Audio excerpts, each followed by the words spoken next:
did it, y'all. That is the energy I wish to see every time. Every time we do it? Just every time, the whole time. Every time, the whole time. It's just not sustainable. It's not. Are you sure? No. You're not sure? You're not sure that it's sustainable? Or you are? No, I don't know. Okay, gotcha. What are we talking about today, Alex? We got some exciting stuff to talk about. Yeah, we do. Very Finally, exciting. something current in our lives. The Azalea Fest. Yes. Which, for those of you who don't know, is like an annual. It's annual, right?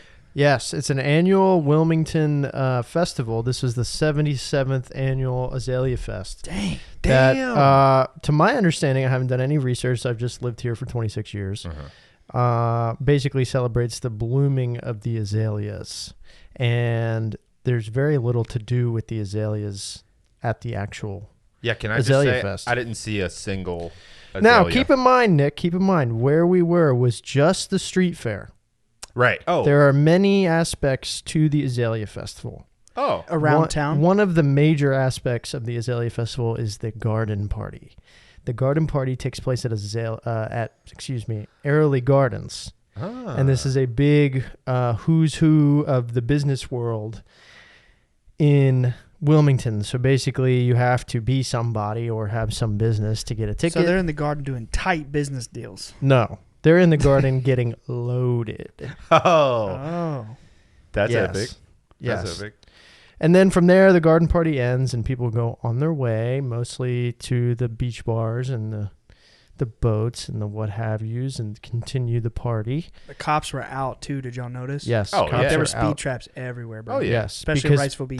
The drunk driving, with Wilmington everybody. does have that. Like, there's a lot of speed traps on weekends when the bar scene's Oh, heavy. yeah. I've Do not noticed. speed at night Yeah. here in town. You know what I will say is I've never seen one in my entire life, What? A speed trap? like a DUI checkpoint. I've What? seen multiple. I've never seen one. Well, most I'm of not them saying I'm you've out seen here are probably in avoiding Fayetteville. them. No, here in town. Really? Yeah. You saw them in Fayetteville, though. And in Grace Creek and stuff? I mean, maybe, but I'm saying I see speed traps here all the time. I saw one like 2 days ago. Damn. I mean, I used to see them all the time. Just to be clear, though, speed trap and a DUI checkpoint are two different things. What is a DUI checkpoint? A DUI checkpoint is where they stop every car. Right. Okay, I haven't seen many of those. And I they have seen one, but not many of those. Right. A speed trap is where a cop's just sitting out waiting to get you. I see them all the time. Yeah, I see them all the time, Out too. there blowing our money, man. So, guys, this is the speed trap episode. So anyway, I'm sorry. So Azalea Fest is this big thing, and there's a bunch of concerts. There's an Azalea Fest princess. There's like a whole procession. The Azalea Fest princess gets escorted around. Oh, is that who that Motorcade. was? Yes, that's who that In, was. like, the limo? Yeah. Well, missed it. was it escorted by police? Yes, bro. It Yes. was like a presidential Then escort. yes, that is the Azalea princess. You know what? We did determine on full disclosure, I think it was last week's episode, that it is not like a bloodline thing, and it's like a beauty pageant thing. Oh, okay. Like, she's not an actual princess. Okay. Yes. I was very on disappointed. full disclosure, I Oh, broke oh. it down. Oh, I knew a girl that was Azalea princess. She's very nice. nice. She's a nice girl. That's She cool. deserved it, and I think she was also Miss North Carolina. Wow. Double dipping. And Miss, she was Miss Wilmington, and then from Miss Wilmington. Anyway, Oh, triple dipping. I'm way too involved in the pageant scene, You should- unfortunately. Have you ever competed in one? You know, interestingly enough, I have not competed, Okay. but my uncle is the only ever Mr. Sammy Seahawk or Mr. Okay, what? Mr. UNCW. Mr. UNCW. Yeah. Yeah. So this was like back when he was in college, and there was a Mrs. UNCW pageant. This was like in the 70s or the 80s. I don't know. No, probably 70s, 60s, 70s. I have no clue. So your uncle's a mister, I see. Yeah, he's a cool guy. Yeah, I don't think y'all have met him. You will meet him at the wedding. But anyway, Oh, nice. there was a bunch of stuff going on about this and that, and he was just like, well, why isn't there a Mr. UNCW pageant? So him and his buddies petitioned the school. The school said, okay, fine. And then went and won it. And he went, yeah. And That's then crooked, man. He won it. That's crooked. Sounds like some shit that somebody Yeah. else I know would He do. rigged the ballots, man. No, I think it was an honest vote, but I don't know if there were many contestants. I have no clue. He was in their pockets. He was. Like, He look, designed I got this it. great idea for you. Look, I'm just going to be honest with you. I won't take this slander. Okay. Okay. Right. I won't sit by and let you trash my name. You know what? Your uncle is an honest man. Do you know that? UNCW. Yeah.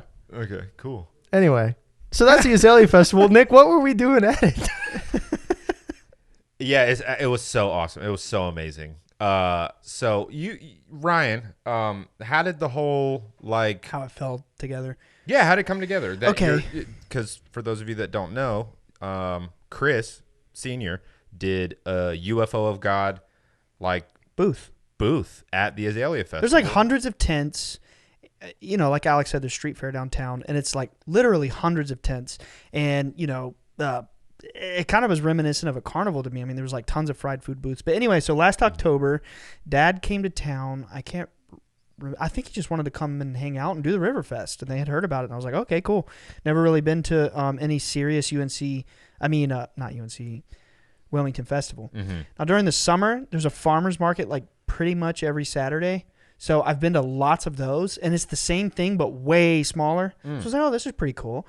October came around, Riverfest. It was like a legit festival, and Dad was like, I want to go. And they came and stayed, and we went to it, and we saw a lot of booths, and Dad was like, dude, I should get a booth at the next Riverfest in October, a year from now. I was like, no. I'll do you one better. There's a bigger festival every April, the Azalea Fest. You should get a booth there. Oh, so, it was your idea? It was my idea, yeah. Oh, dude, I didn't know that. He had no idea about the Azalea Festival, and I had never been to one, but I knew it was the biggest one. Yeah. So I was just like, let's do one there, and the Riverfest, which we just got confirmation that we're booked for the Riverfest in October 5th through 6th. So back in October, he started like applying for it's like a permit or whatever to like have a tent, and we had been planning. And Dad was like, son, I want you and the BSS boys to come out here with me. And we were like, okay, cool. And I mean, the rest is history. Yeah. So it did happen already. It was like an indescribable weekend. Yeah. Like it was life-changing for all of us, I feel. It absolutely was. Yeah. And I mean, we got to meet so many of the Ohmies, and like we had sky watching sessions. I'm just kind of foreshadowing some of the stuff that we're going to talk about. But I mean, wow, it was such a profound weekend. It was insane. Alex went there on Friday because it was Friday, Saturday, Sunday. You guys you and Jenny and Emily had somewhere to be for Friday and Saturday, but y'all came on Sunday. I didn't make it on Friday, but Alex did. So, Alex, what happened on Friday? So Friday, I had a long day at work. I got off actually later than I wanted to. And ran home, changed my clothes, and like hit the road, headed straight downtown. Lucked out with my buddy, got a parking space, and ran down to the booth. Like I was speed walking, pushing people out of the way. Not really, but kind of. And I get there, and it was pretty chill. Friday's generally a chill day. It starts around 6 p.m., so I wasn't as late as I thought I was going to be. Well, when did you get there? 6-ish, 6:30. Oh, okay, cool. But I saw pictures from like hours before 6. I think it technically started Thursday, but our booth was for Friday through Sunday. Okay. Yeah. Okay. I started seeing like pictures of the Ohmies with Chris the Ohmies coming through. Like, yeah, there was Friday. some early birds for sure. Yeah. There was early birds, but like technically on the website, it didn't start until the evening. Oh, yeah. So every day. I show up, and I'm trying to remember who I met I'm going to forget people. And I'm sorry. Yeah, we should say that. Like we all met dozens. So many people. Yeah, dozens of Ohmies like in the Discord, but other than that, we met like Dad said over 100 people passed through. Yeah. On Saturday. Passed through like as in came to the tent. To the tent specifically. There were like thousands of people passed through, but like just straight up to the tent, like, oh my God, I traveled here to see you. Right. Yeah, definitely. So the first person I met on Friday, his name was Gabe. And Gabe came back over he had been there earlier, but I wasn't there. Then he came back over, and your dad was talking to another couple, and your dad is very impressive, Chris Sr., when just to be clear, I'm talking about Ryan's dad, very impressive when he does this kind of thing because he takes so much time with each person. Like, I've helped somebody out unrelated to the project with their book signing, and it was just that. Sign the book, move on, next, like, get through the line. But your dad will sit there and have a conversation. And I mean, it is kind of the nature of the thing. Like, everybody has their story who's interested in it. And anyway, gives like everybody the time of day and writes some message. Everybody gets something different, very heartfelt message in the book when he signs it. So anyway, he's talking to somebody, and I met Gabe. And Gabe was like 22. And I'm going to tell his story. And basically fell down, like, feeling kind of lost. I feel like there's a lot of 22-year-old males out there that are feeling generally lost in their place in the world, and fell down a Carl Jung rabbit hole. And That's right. Studying, I'm saying that right, Ryan? Yeah.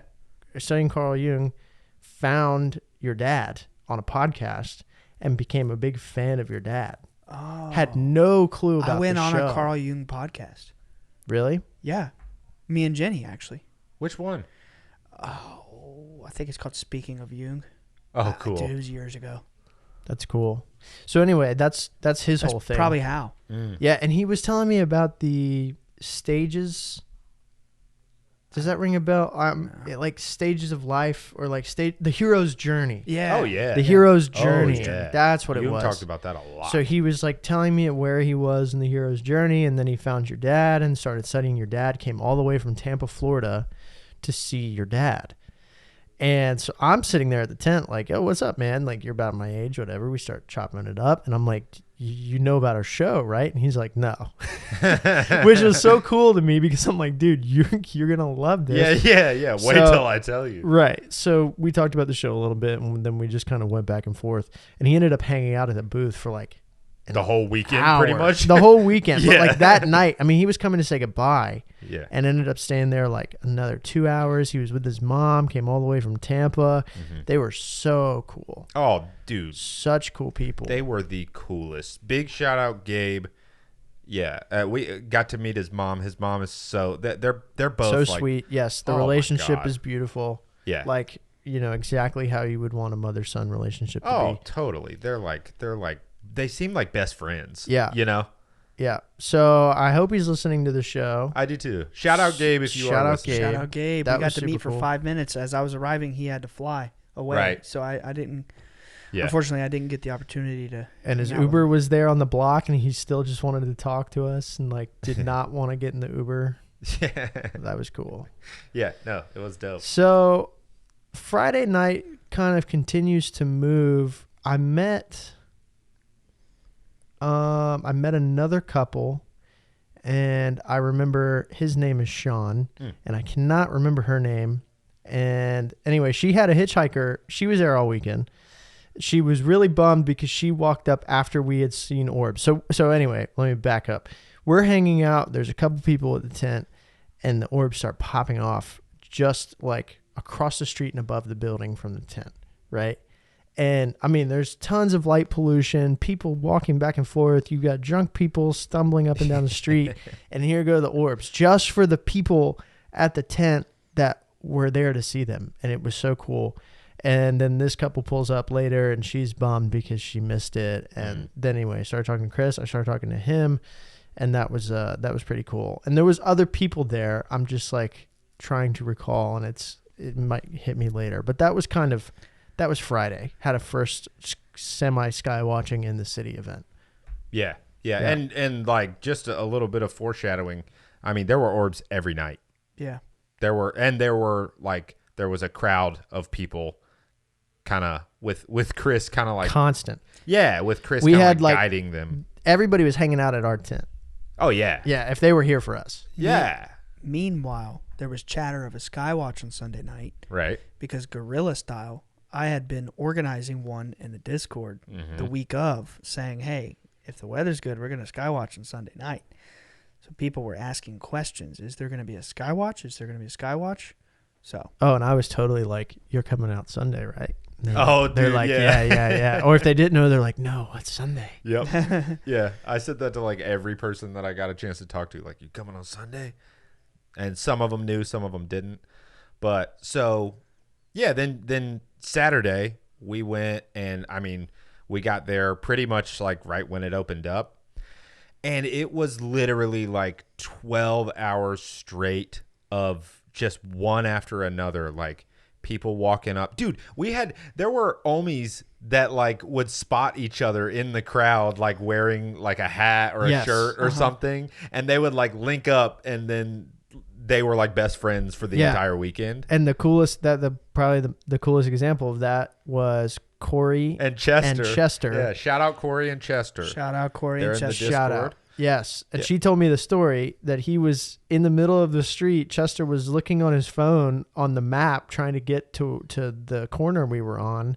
And she just kind of looked at him and was like, "Are you here for Chris?" And he's like, "Yeah." And she's like, "So am I. Let's go." Yeah. And then they were like friends for the rest of the time. Oh, yeah. Like instant best friends. Yeah. And it should also be said, it was so weird in a good way, like meeting all of these lovely, amazing people, because like it was like you just knew them already. Mm-hmm. It was like you were already friends within like a sentence or two of meeting someone. I just had this like, the whole time had this overwhelming like calm and love and positivity, and I just felt so grateful to be there and be interacting with everybody. Like one of the most emotional weekends of my life, just flooded with gratitude. It was just so cool. And it's amazing too, because like they've heard hundreds of hours of our show, so it's like it's expected they would feel like they know us. But that's what I told somebody. Yeah, though. But it wasn't expected that I would feel like I know them. Exactly. It was the reverse was true. Which equally. Which is not expected. Which is really weird to say, and you might not understand what we're saying, but it really did feel like when we were meeting people and they were showing up, we were just hanging out, dude. Well, man, I had a thought after the weekend was over, because I was thinking about that exact kind of weird phenomenon of like, why do I feel like I know these people? Like I met Chester and Corey. They were some of the first people I met. And like, I mean, I instantly felt so comfortable with them and like felt like I was just hanging out with a couple of my friends, which was bizarre to me. Yeah. Very bizarre. I don't know these people. Dude, they were from like across they were each from like a complete hours and hours and hours away. I didn't catch where Chester was from, but Texas. Yeah. Were they both from Texas then? No. Corey's from Florida. Yeah. Oh, okay, she's from Florida. She actually lives like 10 minutes or less away from my sister. Yeah. That's right. That's Like, right. They're talking about meeting up. Yeah. A lot of Texas boys came out. Yeah. Yes. And Florida, bro. And dude, California. Yeah. California. Germany. Bro, yeah. Someone came all the way from Germany. Shout out Stefan. Stefan. Yeah, shout out Stefan. You are a real one, Stefan. He brought me Haribo. Yeah, he was handing out Haribo. Yeah. Yeah. But anyway, I had the thought. I was thinking about like just how like cool it is to like meet these people and just feel this instant connection and whatever. And I was like, why does it feel that way? And I think at least for me specifically, I felt so comfortable and like gratified towards these people because in my head, I'm thinking these people are supporting my friend and his family. And like these people are showing up here. It's just like so many years of the opposite, so many years of seeing like the Bledsoe family really go through it and like not be supported and be ridiculed and like all this stuff.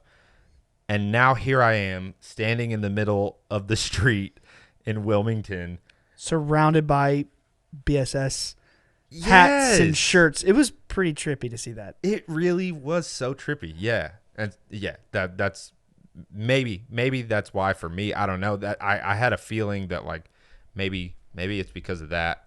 But I appreciate that, but I mean they're there to support you too.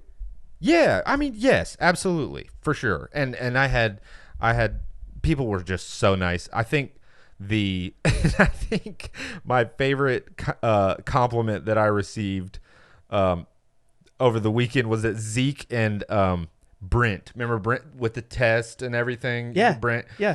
They told me that I'm the Samwise Gamgee of the show.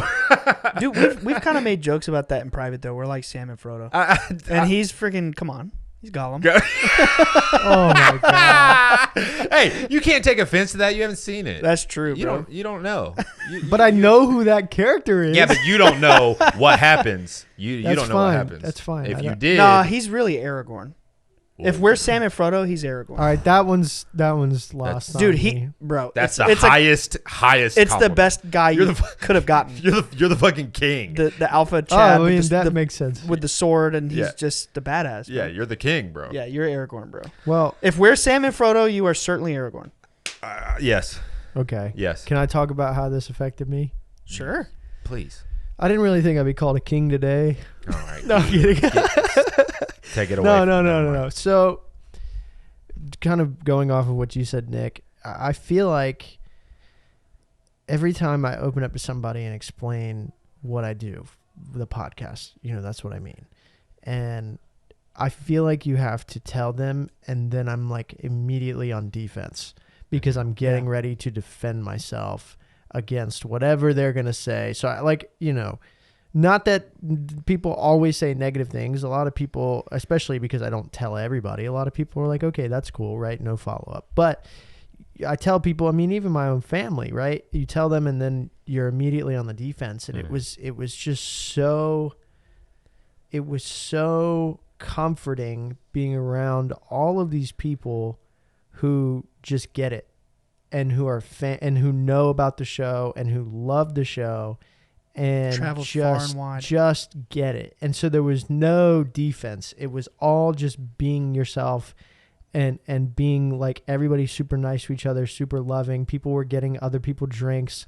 Like that part of it was just so wild. And then to see that, like, and I told many people this, but it's like, it's so easy for us, or at least for me, I can speak for me, to just come in here, put our head down, do the work, crank out the content, stay focused on the mission, light and positivity into the mic in this little room and put it on the internet and forget it. Right. Yeah. But then to see the real life effect that what we do and all of the hours we put in have on strangers, essentially, not strangers anymore, not the people that showed up, but everybody else out there, that we don't know, the effect that we've had on people's lives is that's real.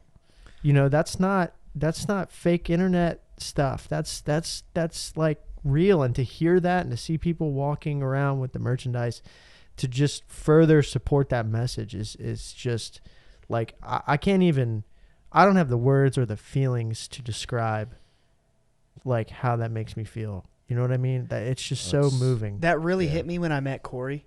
She was one of the first that I met because, I came the last day. And Corey had been there at least Saturday, right? All day. Corey Moo in the Discord. Yeah. Just very awesome individual. Oh, yeah. She's the best. And she was really spunky. I really appreciated her energy. She was fun to be around. And, yeah, she's hilarious. And it really hit me because I saw she was one of the first people there on Sunday, and she had the I Believe You shirt and then the classic BSS hat. Not this one, but the other one. And I was like, oh, my God. Like, that's what I wear. Yeah. That's what we have on our website, but I've never seen anybody else other than my close family and friends. And then to meet her, and then everyone else showing up and people with the hats, and there were so many hoodies. Yeah. And look, I know we're talking about merchandise. It's not about selling merchandise. No. It's about meeting people in real life who are wearing our symbol that we've never seen on a stranger before. That's what it's about. Yeah. Yeah. It was mind-blowing. Yeah, it was overwhelming in a great way, because like, we've talked about the fact that the best thing to come from this show is the way that it helps people. Right. We talk about it all the time. It's the most gratifying thing about doing this. But just like Alex said, like, oh my gosh, like hearing people who came to see us from all over the country, in the world, like tell us the way that what we do helps them. Like, it was so emotional. It was so emotional and gratifying and amazing. I just wanted to, and also like exhausting. I've never done anything like that. Yeah. I'll just be completely candid and honest. Like it was very exhausting, and I already have like a touchy kind of social battery. Like, you know, I'm very much like, if I'm in like a high social situation and I have to kind of like be on or whatever, even for like a couple hours, I have to like recoup, and it's draining to me. But like I was not about to stop, because the positive like greatly outweighed any quote unquote negative. Like it wasn't, oh no, my body's tired and like I'm meeting a lot of people. Oh no. Like the positives were so much more powerful, you know. And yeah, I just couldn't be more thankful to meet everybody. And I got to like treat a few Omies to lunch. Like we just were like, me and Casey were talking like, let's go get something to eat. And we were hanging out with Corey and Chester and Stefan. And I was like, y'all just come with us. Y'all hungry? And they just came with us, and we had a blast.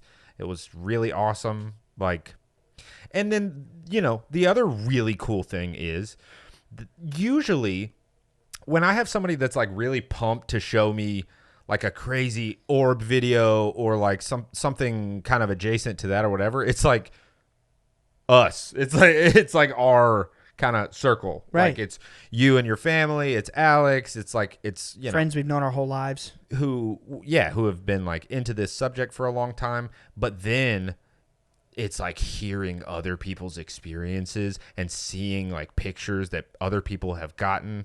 And oh my gosh, like Corey had this amazing story about like this photo that's been in her family for like generations and all this stuff. I don't remember the exact details, so Corey, I'm sorry, but the gist of it was that this photo, this like old photo, had been in their family for generations, and it was taken on some sort of like indigenous land that I don't think their family like owned it, but I think it was just somewhere that they spent time. Maybe it was like a vacation thing. I'm not entirely certain, but it's indigenous land, and there was a fire. They were like doing a fire, and she and or her family had heard that there are like ghosts, spirits of indigenous folk that kind of like occupy that land.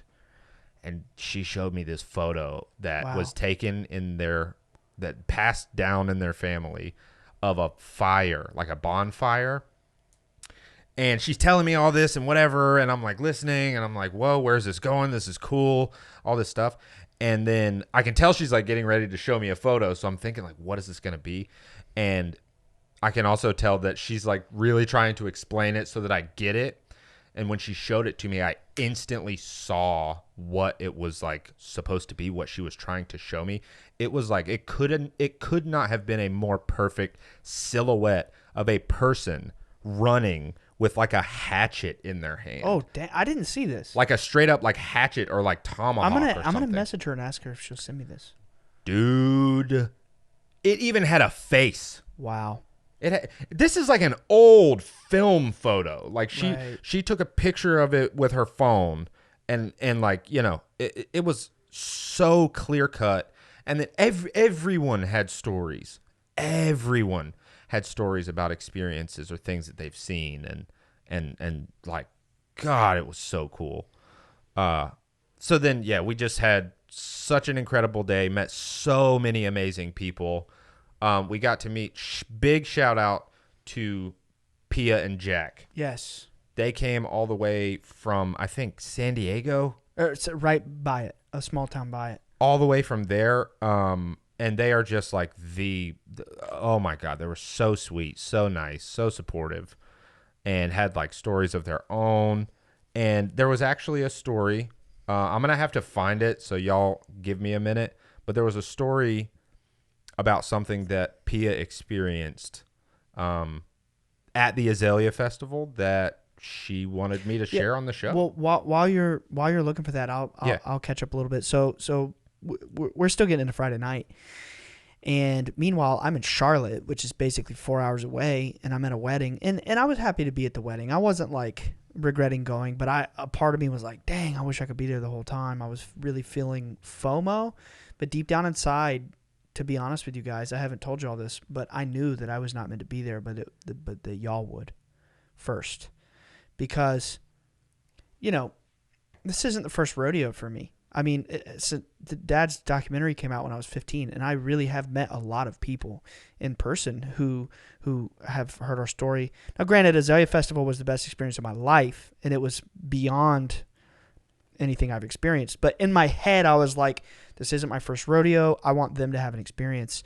So I'm getting these pictures on the Discord and on text, and I'm like, oh my God, I'm missing out. And, you know, I'm enjoying the wedding, but I'm like looking at my phone every 20 minutes, like waiting to see pictures and updates. And I'm texting like, what's going on? Share, tell me what's going on. I'm like really dying to see and really wishing to be there. But also like a part of me was like, this is right, you know?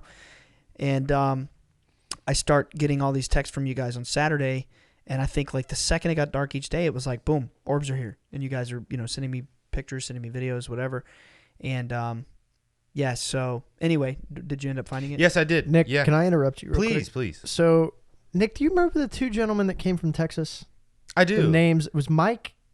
Yeah, I don't. I'm Oh, so yeah, sorry. yeah, I'm and so his sorry. brother. Mike and his brother. I'm sorry. We met so I'm many people. Yeah, it was hard to remember But names. gosh, But- were they the coolest? 22 hours from Texas. Yeah.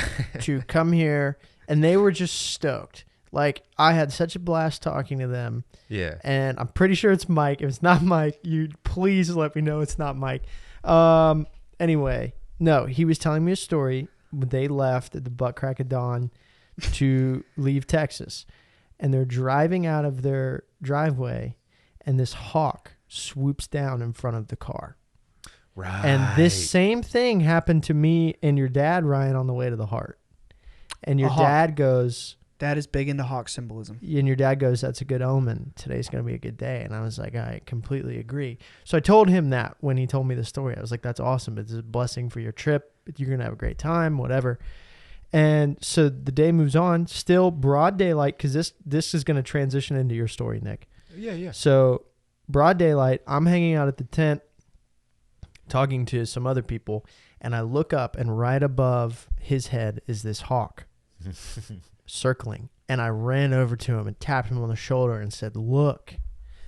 And he looks up and is like, oh my gosh. What I didn't know is what's going on the other side of the tent at the same exact time. And that's Nick's story. So Pia's story. story told by And Nick. by the way, just a side note, there were like massive hawks every day. They were like flying around the tent like This every is day. downtown. Yeah. That's not usual. Yeah. I mean, Thousands upon thousands of big. people around. Like, that's not normal. All right.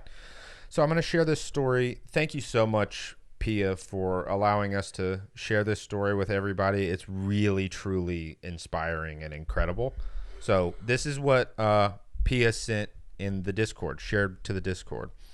She says, before I begin, I want to share my history with my religion and my life. I'm half Asian, half white, and I was raised by a Buddhist. I was raised Buddhist by my mother, though not strictly, and Catholic by my father.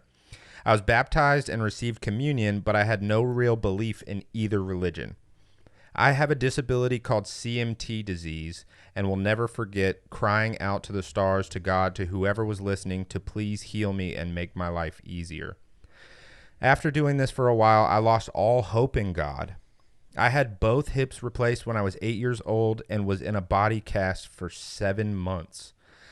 I lost so much blood, I almost died. I asked myself, if there was a God, why was this happening to me? My parents were both abusive to me, and although my father was a member of the Catholic Church, he was a bad person behind closed doors. In fact, he was only doing it for his new wife, not for himself. My home was very non-spiritual, unloving, and neglectful. And now we move on to what happened on Saturday. Now on to my story from Saturday, she says. Towards the end of the day, I had a chance to speak to Chris. He gave me a big hug, and when he looked into my eyes, it was like he could see the real me. It's very rare that someone looks me in the eyes and sees my soul. He told me, you shouldn't be in this much pain at such a young age.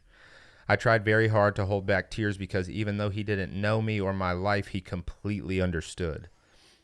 He's had his own traumas, losses, heartaches, and pain. And we had a little more personal talk, and then he hugged me tightly and asked the angels to please heal me. I closed my eyes and believed with my whole heart that it would happen. As soon as he said this, we heard people exclaiming, "Look above us. There are two hawks circling." This got Chris and my attention. With his arm still around me, he looked at me with a big smile as if he knew it would happen. The hawks circled a few times above us, and then all of a sudden, two orbs appeared behind them in the daytime.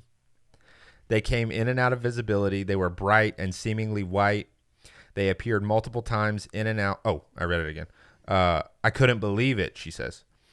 I could never explain in words how profound it was, but it was an event that completely changed my life. On our way to the car, I saw so many animals come to say hello. There were just tons of them. Most animals would just run at the sight of people. Kitties came out to say hello. The cutest squirrels sat and stared at us. We saw about 5 squirrels coming out of the trees just to watch and stare. We saw geese watching us. I feel very blessed and appreciative of Chris's prayer for me. In fact, days later, I've been impressed by how much less pain I've been in. Even at the beach, which is on Sunday night when we had our big skywatch with a huge group. That's the next day, yes, by the way. Yes. Even at the beach, I was able to stand for about 40 to 50 minutes. She is in a wheelchair for the audience. I was able to stand for about 40 to 50 minutes. My maximum is usually about 10 to 15 minutes. I saw her. Then she finishes it with, "I can feel a change within." I saw her walk over to the ocean and touch the water because her and her husband Jack are from the West Coast. They'd never been to the East Coast and touched the water. And I saw her, and in my head I said, "Is she gonna be okay?" And I was like, "Just let her be," She's fine. because I was kind of helping Jack tend to her a little bit, Yeah. And she walked right over there and she touched the ocean, and even in my mind I was like, "That's incredible." It is so incredible. They were so amazing and inspiring to meet, and like I feel changed having met them. Like such amazing, incredible people, and like, God, what a story! Oh my God! And she did add one more thing in a message that she wanted to include. She says, "I would like the audience to know that I was very much a non-believer and did not believe in the afterlife before this. That's how profound this has been for me. When I say my life has changed, I really meant it." That's incredible. They were such wonderful people, man. Because she was in the wheelchair, Dad had her, and like Chris Jr.'s son is in a wheelchair. Yeah, and it's just a part of our life when we're very accustomed to it and dealing with it, and it's not about that. But my point is, Dad had her sitting under his tent. Like just sit in the shade, and she sat with us and her husband the whole time, Saturday and Sunday. Yeah, so I get back and I see them, and remember, I'm the one last to the festival. I mean, I showed up the third day and they're under the tent, and I had no clue who they were, but I just thought they looked like such nice people, and I sat down and I talked to them one-on-one for quite a while, and I just felt this deep well of sadness, and particularly Jack, and of course, I mean, I was asking Jack questions and listening to him and getting to know a lot more about him, and I didn't pry into Pia, but I just felt this well of sadness, like they have really been through something. Just shut the hell up and listen. Mm-hmm. And it's like you never know where anyone's coming from. You never know what they've been through. You never know their suffering. Just listen, and it was just such an incredible sequence of events there, and I mean, I can't see the future, but I just know incredible things are coming their way, and honestly, everybody's way that was there. So 1,000%. And Pia, you had an extremely important moment with a little boy that you, I think, made very, very happy, and I think you might have changed his life a little bit. I mean, her and Vincent interacting, like, they were like talking about their wheelchairs, and he was telling her, like, they were just talking about the difficulties of it, and you could tell, he's kind of a reserved kid a lot of the time. He doesn't look people in the eye sometimes. He's not very like talkative a whole lot, but like in crowds. Yeah, especially, yeah. But gosh, he just lit up like a light bulb, and they just connected immediately. It was like he had found himself a best friend, like immediate. Gosh, man, it was very wholesome. Oh, that moved me. That it was just so incredible and inspiring. And that's the nature of this. You guys have seen us on camera for 3 years. You haven't seen the reality of what it's like on our side, and it's a lot of that. It's a lot of meeting people who. Let me just put it this way: the people who tend to see the phenomenon are on the brink from pain and from suffering, and I think it's people like Pia and Jack and us and whoever who have been through so much, who, I don't know how to say this in the right way, who have been through so much that like we need intervention. We need to see. That's when we see. Oh. It's not just anybody that goes out there and is like, all right, if you're real, show me. Like, no. No, it comes with suffering. Yeah. Or after suffering. Sorry, Nick. Go ahead. No, go ahead. I'm sure yours is more profound. No. I was going to say, except for the drunk dude that wandered out of the wedding and joined our sky watching and saw orbs and then continued to deny their existence. Yeah, that was fun. Funny. There's definitely exceptions to the rule. No, you don't have sure. to have suffered to see. That's not the point. Of course. But, Dad will tell you he's had thousands upon thousands of messages in the last 17 years, and he said 99% of everybody he's ever had a message from that started seeing orbs or whatever, Dad will say, okay, what's going on in your life? And then they go into X and Y and Z, and it turns out, my sister's dying from cancer, or my husband just died, or I'm been in a car crash and I can't walk anymore. Or just a laundry list of problems that people are going through, and we have realized over time that there's a connection to trauma and suffering. And it's, I mean, read the book. Like, Dad was praying to God, like, you got to kill me now because I can't deal with this anymore, or you got to save me. It's one or the other. I can't do it. And that's when they came, Absolutely. We got an opportunity to meet and speak to another incredible person there named Paul, who just had another of so many incredibly inspiring stories. Oh. I could have listened to him all day. I think his story needs to be shared. I think it's extremely important, and I really hope that it gets told at length.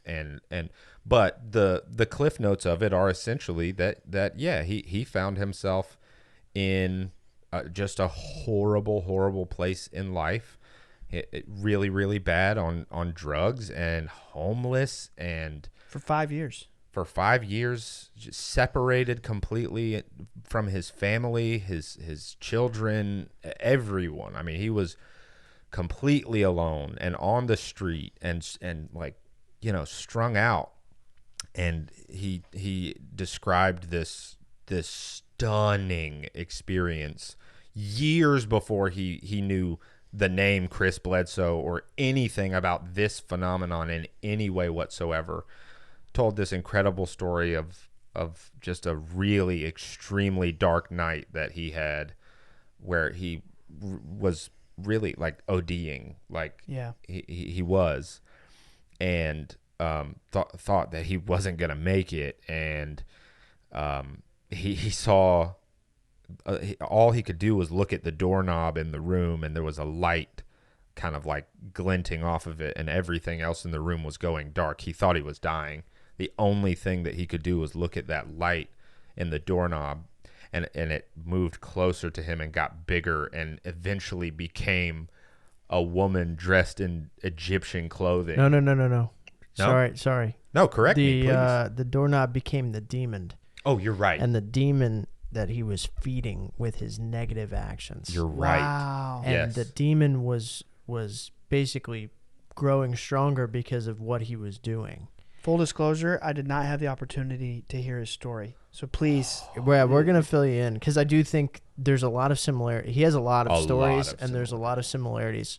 Sorry to cut you off, Nick. No. The demon feeding off of his energy, and then he kind of comes to a little bit and sees a woman in the room. Still not really having control of his body, but Right. it's lightening up, and the woman is dressed in Egyptian clothing. And not a hallucination, not like a fog, like a bona fide woman. And he's seeing this walking back and forth in front of his bed. And she's going, we're in a spiritual war, and this is how I find you. You're Wow. feeding Trauma. You are feeding the demon with Yeah, your negative trauma. actions. And this is all telepathic. Of course. Right. Yeah. He never saw her face. You're feeding the demon with your negative actions. You basically need to get it together. Yeah. And then Like and this then he one kind was- of like snapped out of all of it. Yeah. Not to mention he did describe to me he had been seeing orbs follow him. Right. Yes. They were Right. following him. He called them drones. He didn't know what they were. Right. Yeah, he was. Yeah. Yeah. He said he was like texting his son, like there was a drone that like. Well, he continues to call them drones too. Yeah, Right, it's- right, 'cause it's that's what- comfortable to him. Yes, Yeah, but that's- he told me, he was like, I know what it is now after learning about you guys, but I like to say drones because it's what I'm familiar with and comfortable with, but I know they're not drones. Right. And I get that. I Yeah. totally respect that. Like it's For just sure. it's like I said in the first episode, he's like trauma bonded to that terminology. Yes. Like And so basically, there's another story, and I don't really want to tell it because I don't really think I'm going to do it justice, and I like almost kind of want to save it, if that makes sense. yeah. Yeah. And but basically ends up repairing his life, becoming a father again to his son, who is also there. Both Yeah. great dudes. Yeah. And he was actually texting me. His son Paul was texting me like, "Hey, we're coming from Miami. What do we need to bring?" But I'm like, "Yeah, bring a jacket." But we're still talking right now, actually. Oh, that's amazing. No, becomes a father again and is trying to explain this, right? And then your dad's book comes out, Mm. and they get Wow. to read together about the suffering that your Yeah. family went through until, intervention, essentially from the orbs from above. And they found common ground. They found, Okay, he this is can real. relate to his Oh, yeah. father now because of the book. Yeah. He And so straight now up they're said, big fans of the show. Yeah. Yeah. The father straight up said that like reading Chris's book, reading UFO of God, gave him the strength and the perspective to be able to explain it to his son. That's amazing. That's amazing. like, are you kidding me? That's what this is all It's about. healing families. And you know what I want to say right now is that this is happening and is going to happen all over the world. I believe that what the awakening is about, the Great Awakening, the Age of Aquarius, which I believe we are in now. I think we are in the Age of Aquarius now. I think that this is going to happen to many people around the world, and they're going to begin to have these intense spiritual awakenings, and we'll see things. And I think that that's where we come in, is to help people understand that it's nothing to be afraid of. yeah. It's not only for us. No. We're no. traumatized ahead of everybody. Yeah. That's the best thing that could come out of this. It's going to ramp way up. People like Paul, and I'm telling you, man, like there's going to be a lot of this. I think rapidly around the world, people are going to start seeing more of the phenomenon and more signs, and over the next few years, and this is only the beginning.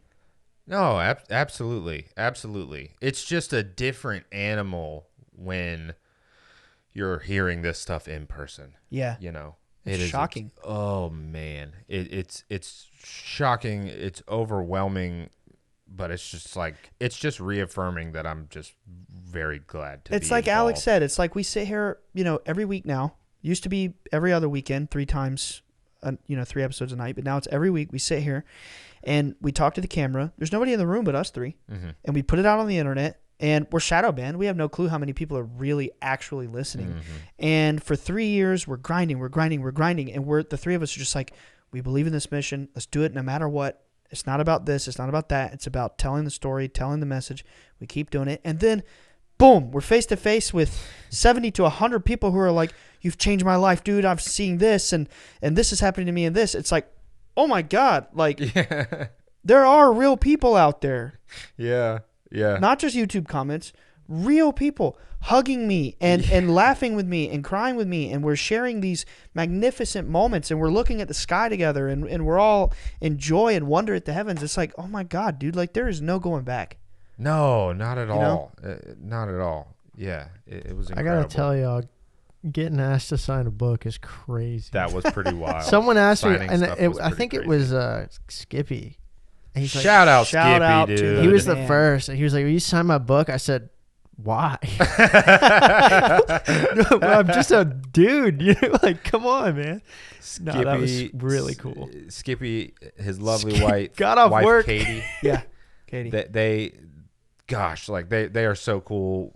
Casey and I got a chance to hang out with them for a while and talk about just like life, and they're so incredible. They're and wonderful people. shout out Jenny Ree. We got to meet Jenny Ree, Yes, her and her amazing husband, Anthony. Yes. Anthony, so cool. We talked about D&D for a while. Oh my gosh! And then I got to FaceTime with her daughter Emmy, and just talk about Steven Universe because we're like this 10-year-old That's girl. amazing. Well, 11 now. She just had her 11th birthday. Happy Happy birthday. birthday! Happy birthday, Emmy. Yes. Happy Big birthday, happy Emmy. birthday. And also, it was Jenny Ree's birthday, the day that she was on Saturday. Was it Saturday or Sunday? I think it was Saturday, I think. Sunday. You sure? Yeah, because they came right back out to the thing. Right. Yes. Yeah. So, God, that was so cool. Because you were there, Ryan. Right. You were there. Let's go ahead and just do this real quick. Let's get this out of the way, okay? Now, this is the people that were pictured here. I don't want anybody being like, oh, I was there and I didn't get shouted out. All right, we're going to do a rolling shout out. We got Corey, we got Stefan, we got Kyle, we got Zeke, we got Jenny, Daniel, April, another Jenny. There were multiple Daniels and multiple Jennies. Oh, yeah, there were Yes. 3 Jennies, Jenny's including my a wife. really popular name. James, Joel, Pia, and then there were some individuals who are photoed here that I did not get to meet or have the opportunity to talk to more than like 5 seconds, and I cannot remember their names. Shout out Adam, Saturday, dude. Yeah.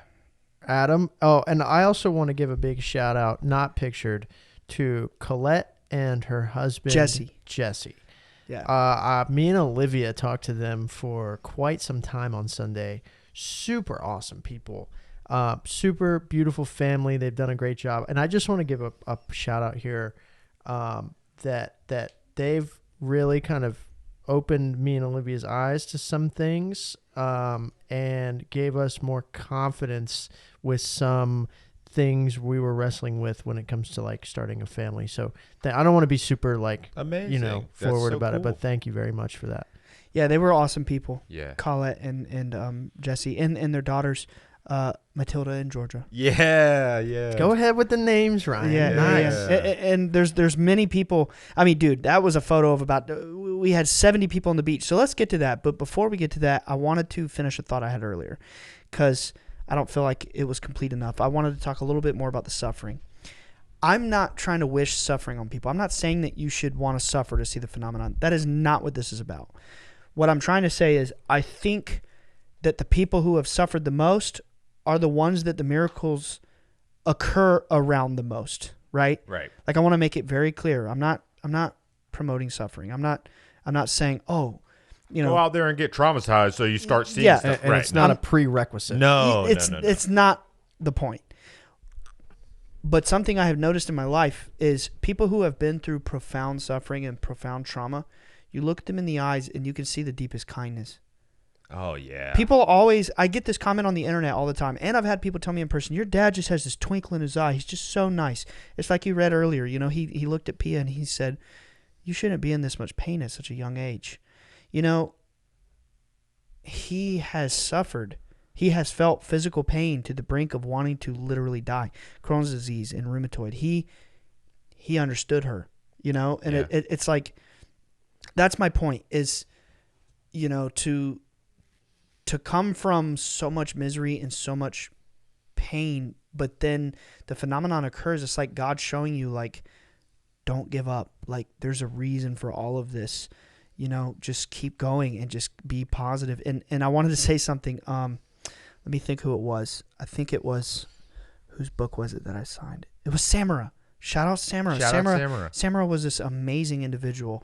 And so sweet. yeah, and she's just such a wonderful, lovely person. And she wanted us all to sign her book. And now I was asked by quite a few people to sign their book. And one thing I do when I'm typically signing books is I don't read what everybody else wrote, like my siblings or you guys or whoever. I open it, I find a spot, and I sign it, and I want it to be personal. Mm-hmm. I read a couple things, like here and there. I might glance over and read what my brother wrote, but that's typically not what I do. So I signed Samara's book like towards the end of the day. Now, she is a student in my sister's vocal and holistic program, Emily Holloway Voice, I think it's called. Mm-hmm. So she came a long way to meet us, but also it was a really big deal to Emily because she was her first prototype student. She was the first one who signed up for a prototype course. No, so I didn't know that. Yeah. Wow. And she came all the way from Burbank, California, and she so she flew out Tuesday, the same day my sister did. So the festival ended Sunday, but she was in town for 2 more days, basically.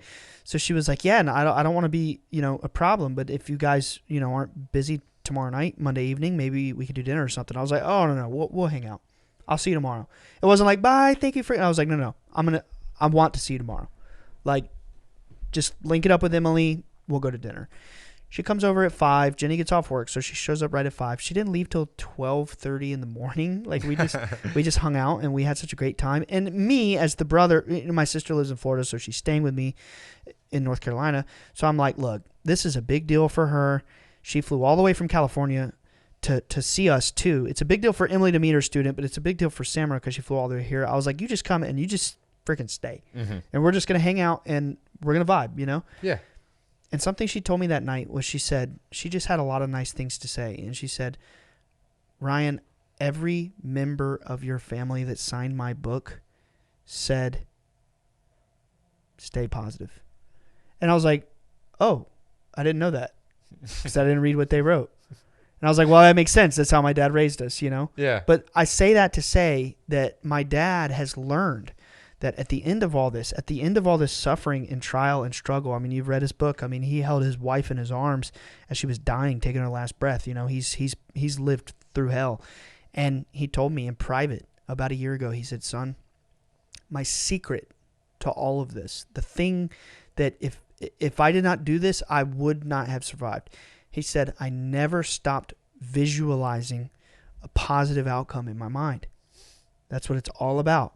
He said it's always about visualizing a positive outcome, and God will take care of the rest. Like that's what it's all about. And I just wanted to say that about the suffering thing. I wanted to leave that in a better place.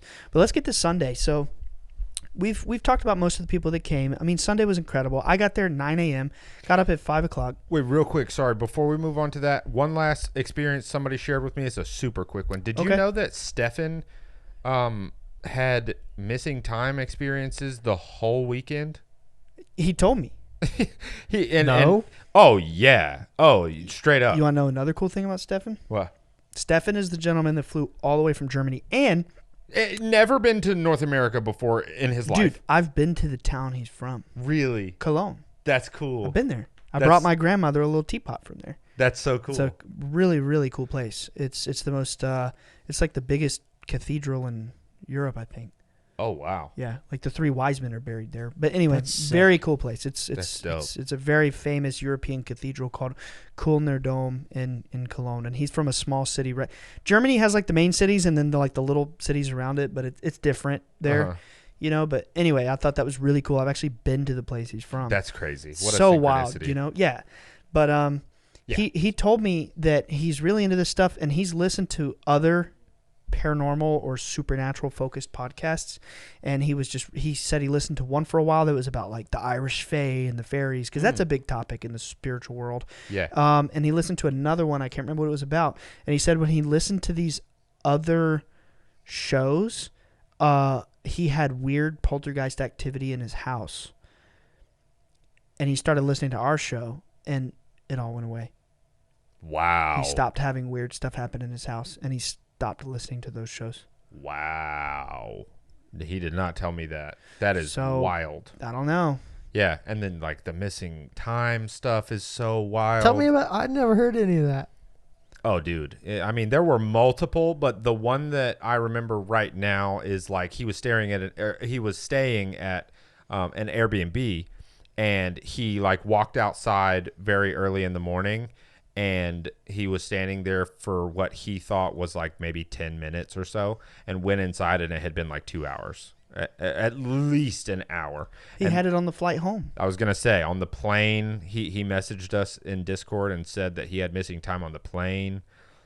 He had missing time experiences like leading up to like right before the Azalea Fest, like multiple strange missing time experiences. And the funny thing is, like, he acted like it was the most normal thing ever. Like he was not surprised by it like at all. I was just like, whoa, what do you mean? Like, what do you think that is? And he was just like, I don't know. Yeah, Like, he seemed like the guy. It would take a lot to surprise him. Yeah. Like I feel like I could jump out and just like try to scare him, and he'd just be like, "Hey." Yeah. Like, so cool. What amazing. a cool dude. Yeah, such an amazing guy. Honor to meet you, Stefan. I cannot forget Will H. and Heather Yes. as well. They were not in the pictures, Yes. but they were there as well. Yes. They were also at the Heart. Uh-huh. Yeah, Shout out. And Will H. and I was playing and making sandcastles with his little son, and it was really cool. That's awesome. Yeah, Stefan was cool.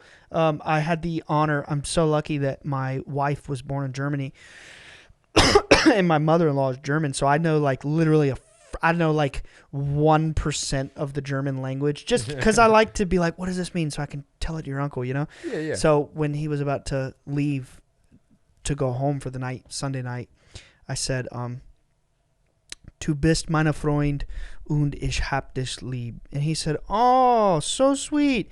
It means you are my friend and I have love for you." Oh, You know, that's so I just, sweet. because I tell her cousins and uncles and aunts when I'm leaving. So that was cool for me. Like, yes, I can say the line. Say it one more time. Du bist meine Freund. I mean, I can't pronounce it that great, but No, I know. Sounded I'm good to not me. I'm not trying to make fun of you. I just and like I learned hearing this through hard experience, because I said, "How do I say I love you?" to her cousin. Oh, it's ich liebe dich. And I told her cousin that, and she started blushing, and they're like, no, that means like I romantically love you." Right, I was like, yeah. oh, that's Yeah. embarrassing. And you know, so I had to learn how to say it in the friendly way, which is ich hab dich lieb, I have love for you. You know, I would go around just saying that, and they don't know English to correct me. You know, it's a pretty funny moment. So I had to learn to say it in the friendly, platonic way. That's awesome. And that was cool for me, man. Like, cause Germany's very special to me, you know, cause I have family there. So I was really happy to spend time with Stefan. I felt a connection with him. That's cool. You know, the way he speaks, his English is like how her family speaks. Yeah, So yeah. I was very comfortable with him, and it was cool for me. Very cool. That's awesome. But anyway, so Sunday, oh my God, so the big skywatch. yeah, so Sunday was crazy. So I was in Charlotte. We get up at 5 a.m, rush 3.5, 4 hour drive to Wilmington. And I get there like 9, like literally like festival starts. I'm running to the tent, like parked at the parking deck across downtown. And I get there and there's already people there. Yep. You know, and a part of me was like, oh my God, I'm so tired. I haven't been here all weekend. I just want to get to the tent and nobody be there but my parents and my siblings so that I have a moment to see my family. Nope. I get there and there's 3 or 4 people there and I'm like, we're in it now. Yeah, here we are. And immediately that went away. Yeah. And I felt great. And I felt like, oh, Captain Skippy, Daniel, he was there. I was very excited to see Daniel because Daniel and I have probably played like hundreds of hours of video games together since we did the Valheim server and played other games. And I just had such a connection with him. I was like, yes, Daniel's going to be here. And I get there and there's other people there. And it just immediately was like just the best day. I mean, y'all were there, you know. Oh, it was and we incredible, just yeah. hung out all day. And Dad told me that at least 40 or 50 people were turned away at the booth because there was a line so long that he, you know, exactly what Alex said. Dad spent so much time with each person one-on-one that there were 40 or 50 people who got tired of waiting. Yeah. And left. And he was like, but that's okay. That's what this is about. You know, it's great, you know, but like that's how busy it was. Yes. So I know at one point, I know Nick did it too. Me, Junior, would go out, me and Junior would go out and play like crowd control with people in line and just like engage people in line to kind of keep like, to make it feel like they weren't waiting. You know what I mean? Right. Yeah. We had a great time. Yeah, and we were trying to talk to people that were waiting. Yeah, Yeah. me and Nick, we love doing that because then we're like, you heard about our show?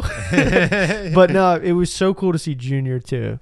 Oh, yeah. Definitely. Junior was having a blast, and it was just so cool to see that happen. And I know you feel that way too, Ryan. Oh, dude, it was immaculate. The vibes, the energy, and the fun of it. I didn't even notice. Oh my God, the other Daniel took a bus from Maryland. He did? 12 hours With no plan of anywhere to stay. He was just like, and he Shout out Daniel. Daniel Deshaye has been a fan.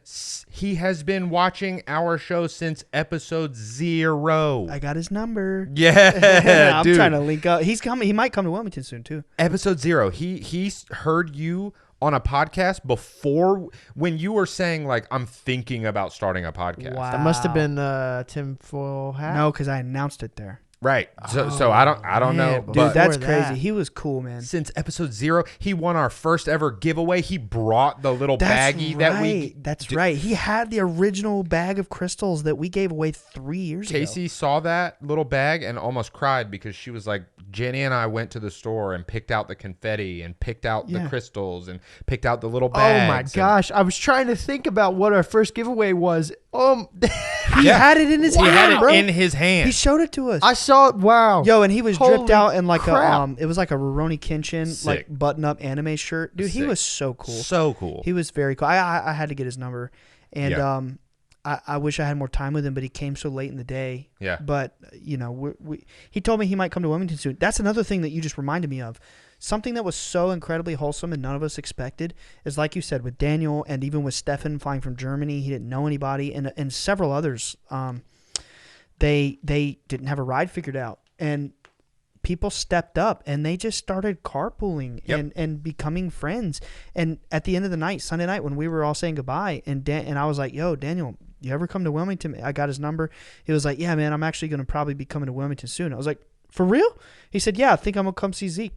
Zeke gave him the ride, and they became friends. And he's They like, hung out like the entire time at the beach. "Oh yeah, dude." During the They went and had Skywatch. dinner together Yeah. before the Skywatch, and next thing you know, he's like, "I might be in Wilmington soon to see Zeke." I was like, "Call me, dude. Like, I want to see you guys. Can I get involved?" Yeah. I want to party. Let's party. Yeah, can I be invited? Yeah. No, it was just awesome, man. Like, people really hit it off. It was So, magic.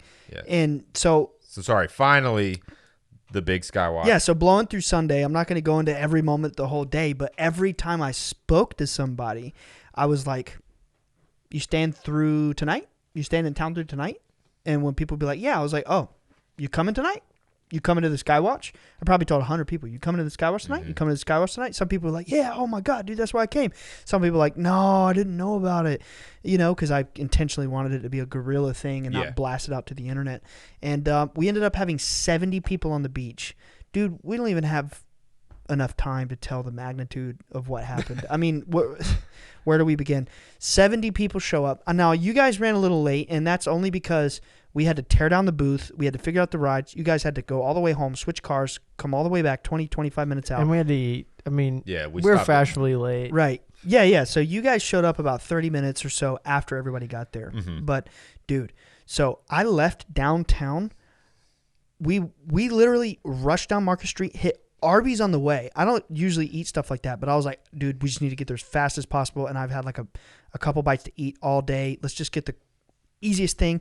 Dude, I'm telling you, we got there like 7:40 or 7:45, which was the set time. And when I got there, 50 people were in the parking lot. And I pulled in, and they all cheered. What? That's amazing. And dude, it was surreal. And That's amazing. I parked, and it was just like, oh my God, this is happening. Like, I didn't expect a crowd to be standing here in the parking lot. I didn't know what to expect, Yeah. And we started going out there and setting up, and the vibes were so high. And I wanted to share this moment with Corey that really just showed me that people really listen. Yeah. They really listen to what you say. And Corey, dude, You said she's your age, right? Or like 2 months older than you? So Yeah. just turned 30, Yeah, basically. 94 babies. Yeah. So I mean, she's our age, Yeah. you know, and she's pretty like pretty. I would say like, God, I don't. I She's mean this in a cool. good way. She's petite. Mm-hmm. She was, short and and She's tiny. I kept calling her my she's little tiny. sister. Yeah, Yeah. she's really tiny, Yeah. and it's really it's wholesome. And she was carrying this big ass chair, and I was just like, hey, let me carry that for you. And she's like, no, I got it. And I was like, no, please, like I'd like to carry it for you. And she's like, it's okay, I don't need help. And I was like, well, I insist. And she let me carry it. She was like, okay, here, you can carry it. And I had it, and I was walking down the access pier, and we were talking, and she was just like, I usually don't allow people to help me. Like, I don't allow people to help me. And I just pat her on the back, and I said, sometimes you just got to be vulnerable. It's a very special skill. It's like a valuable skill. And she was like, I know, you're probably right. Cut to yesterday or the day before, she posted in the Discord, and this probably went over y'all's head because y'all weren't present for that conversation, but she said, you got to hear this. She just reflected my words at me like a mirror. Oh, damn. I don't know how to search based on name. Anyway, she said, thank you for showing me your hangry side and being vulnerable with the Omis. She reflected at me what I said to her, and I was like, damn, you really just used my own words against me, didn't you? Because on Sunday I was so tired, and I went to meet her, but I was like, look, I'm going to be honest with you. I have not eaten all day. I've got to go eat. Would you like to come eat with us? I cannot do this any longer unless I go eat. And I was like faint, and I was falling out, and she was like, dude, I got it. And she was making jokes about me being hangry and whatever. and then I said that, sometimes you got to be vulnerable. And then she said it back to me, and that just clicked. I was like, they really listen. That people, I don't know, man. For me, it was just this funny moment. I can't describe it, but anyway, we get out there, and everybody's high spirits and just excited and whispers. And I kept going around telling everybody. And when I would say, "Are you coming out tonight?" and they say, "Yeah," I'd be like, "It's gonna be a good night." I said it the whole day. It's gonna be a good night. I feel like it's gonna be a good night. And Dad put out the word 8:30. Right. Mom and Dad show up. Before it gets too dark, there are 65 people there because Jennifer. I thought, it was 8. I think he changed it to 8 because I didn't get there until like 8:30. Said 8:30 is when the orbs. Oh, I got you. The time to get there ended up being 7:45. Got you. But Dad was like 8:30 is when it's going to start, and Jennifer, whose boyfriend was Brent, the one you were talking about earlier, who said you're Samwise. Yes. Jennifer was just also very kind. Oh, yeah. And just a very special So individual. She was you just spoke to her and you could feel this powerful friendliness, Yeah, absolutely. And Emily had her, or maybe Jenny had her count the crowd, or maybe she just did it. I don't know, but she counted 65 people. I was like, okay, I want a picture before it gets too dark. So I literally yelled at 65 people, line up, I want a photo. And they all got together in a line. And I think Jennifer, my wife, or somebody snapped a photo of us. And just at this point, the excitement was building. And then right as it gets about dark, we start to see a couple of orbs. But, you guys were there at 8:30. You know what happened next. A lot. Yeah, a lot. It was pretty much like 2 hours straight of just orb after orb after orb, some of them doing really spectacular things. There were a couple of orbs that the whole crowd would be watching for a minute, and then like it would like flash like extremely bright, so bright that everyone like would audibly gasp, like, or even yell, like, oh my God, did you see that? Everybody's yelling, did you see that? Oh my God.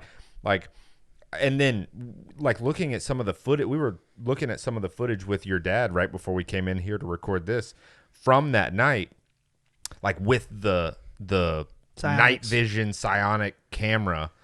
And there were so many orbs in the sky, so many more orbs than you could even focus on.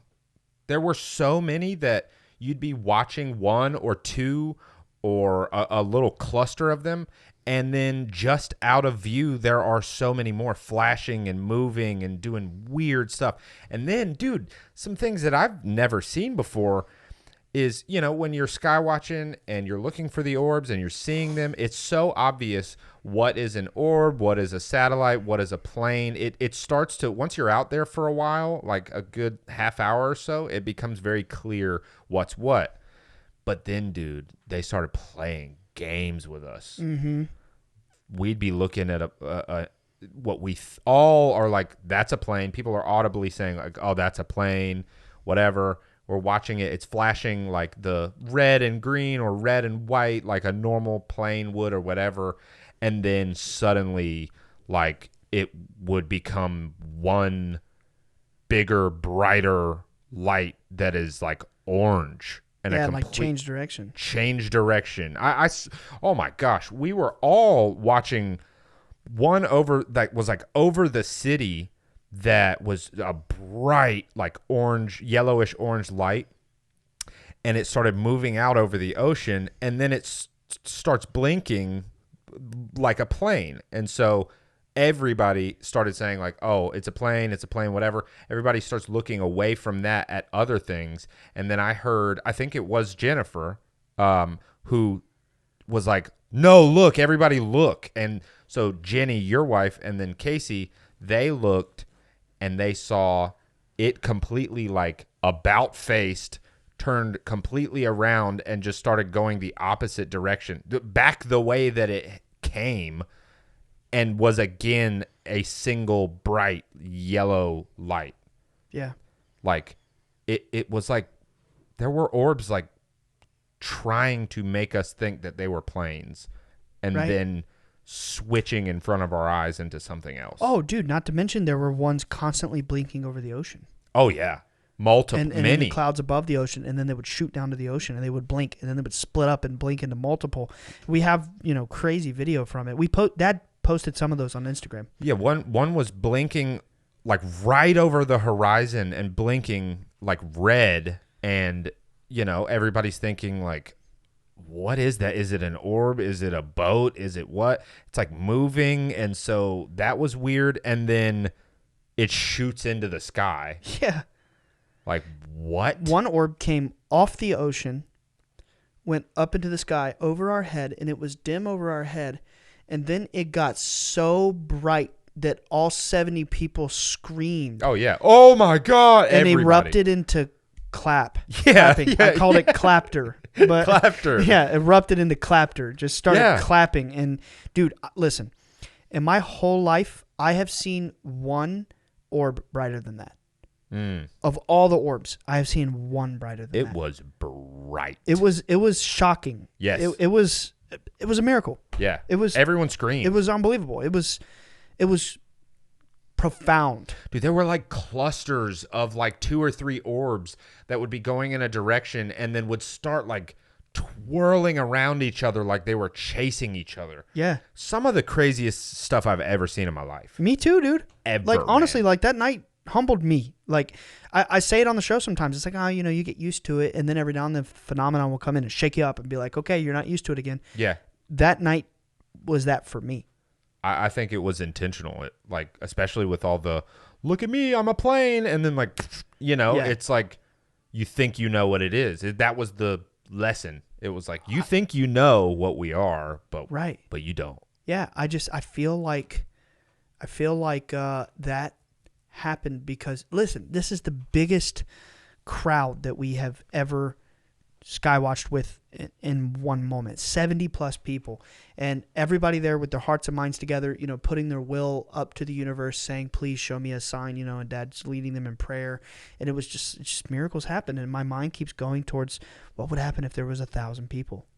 It would be unbelievable. And I don't know, man. I just feel like so many lives were changed that night. I mean, there was an energy there that we could describe it all day, and it doesn't do it justice. I mean, it'll never we all do it felt justice. That weekend will live in my heart forever as one of the coolest things I've ever done. Sunday was like definitely one of the very best days of my life. And Jennifer, not my wife, not Jenny Ree, right, but the other Jennifer and Brent, also Emily's student. Yes. She told me something that night on the beach, and she said, She said, I started my spiritual awakening in January. And I was like, huh? Mm-hmm. Like, you mean like this January? She Like told 4 me months that. ago, January? Yeah, it's shocking. And she's heard like pretty much every episode of our show. And she is very in deep. And she was just so calm. And so you meet a lot of people who start to go through like an awakening. And unfortunately, you know, it's just like some people, they're like going crazy with, oh my God, I'm realizing so many things. It's and so shocking. it's normal. Yeah. It happens. She was just like, I don't know. I just felt such a way about her that was very good. I can't put it into words or quantify it. And she told me, she said, you guys have changed my life. Listening to your show and the information that I've learned from you guys has taught me so many things and led me into so many areas of research. I cannot thank you enough. Basically, something like, I don't remember if she said you guys are changing the world or it was something to the effect of like you're having an impact far beyond what you can fathom. Yeah. And a lot of people said that. Oh yeah. You guys are impacting me in the world far beyond what you can fathom. And they said that, and I was like, I hear you saying that, but I don't understand. But anyway, incredible day, incredible weekend, and it was the night before the eclipse. It was. And we could go on and on, but I wanted to show this. James, shout out James Grok Jamesh. Yeah. We're going to link up with him. He lives 2 hours away. Yes. And I met another guy with James who didn't come with him, came separate, but they realized they lived like 20 minutes away from each other and they hit it off. Brady. Yeah. Very cool guys. We're going to link up with them eventually and invite them out in Skywatch. But James brought us this wood round. It's so cool. Is it upright? Yep. It's also a North Carolina pine. Yeah. Oh, sweet. It's a North Carolina pine tree, and he said that other woods would probably have done better and not cracked, but the fact that it was a North Carolina pine, I love it. The crack gives it character. yeah. See, if you look at the perfect. bark on the side of the tree, doesn't it look familiar? Oh yeah. Yeah, it does. It's like Absolutely. Fayetteville pine trees. It is. But I grew up around these trees. I'm familiar with them. But he didn't tell us the name of his friend who made this, but he had his friend make this, and he Just a personally, touch higher. just a touch higher. He delivered this to us, and this is incredible. incredible. Yeah. This is a treasure. I really want to find a place for it in our new studio so that we can just see it all the time. This is like a sacred treasure to us. I mean, it this really is It's so cool. kind. I mean, and like I'm just so humbled that people would think so well of us to do something like this for us. And Thank you so much. Thank you, James. yeah, Thank you. it's so just cool. unbelievable, man.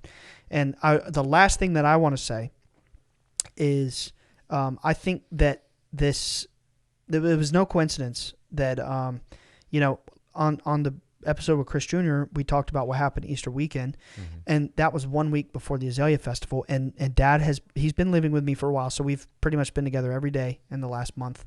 And he's been telling me for a week now. He's like, son, this Easter week things are changing. We're in a new phase with the phenomenon. And every time he tells me that, the intensity ramps up and how they interact with us and how they choose to show up. And I think we all saw that in effect this weekend. And he keeps telling me, he's like, son, that eclipse has marked change.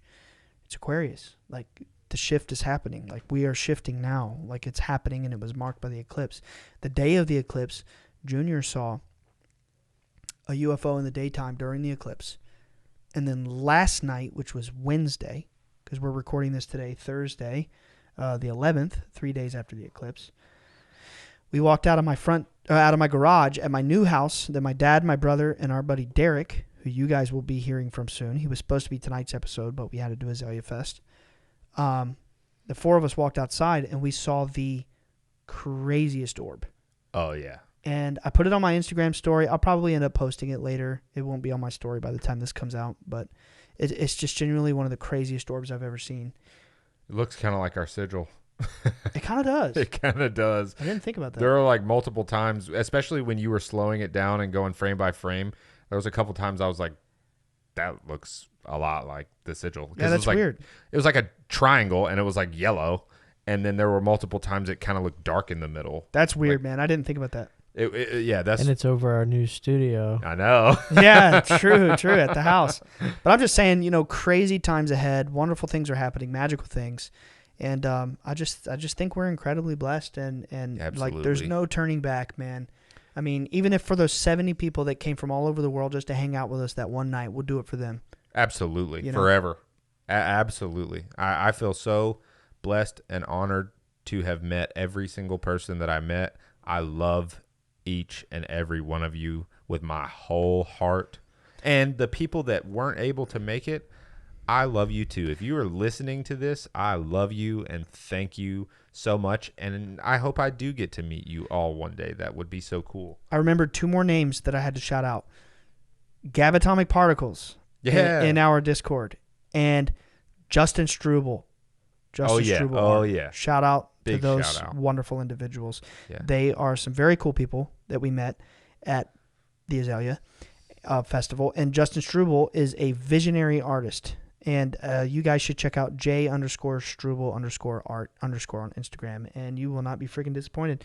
And if there was anybody that we missed with the shout out, we are so sorry. So sorry. We did not have everybody pictured because people came and went at different times, and I was, going based on the pictures we had, and there were a lot more people than that who showed up. I mean, there were 70 people gathered on the beach. There was at least double or more than that we saw in and out of the tents. And it's impossible to name everybody. Shout out Chris Tucker, who brought us the hot sauce and the peppers, and was the one who sent us the 3D printed Metatron's Cube. Oh, Cube. Yes, it was his son that made it. So cool to meet you guys. His son made it. So cool. Shout out Chris Tucker. Love the Rush Hour movies. They're great.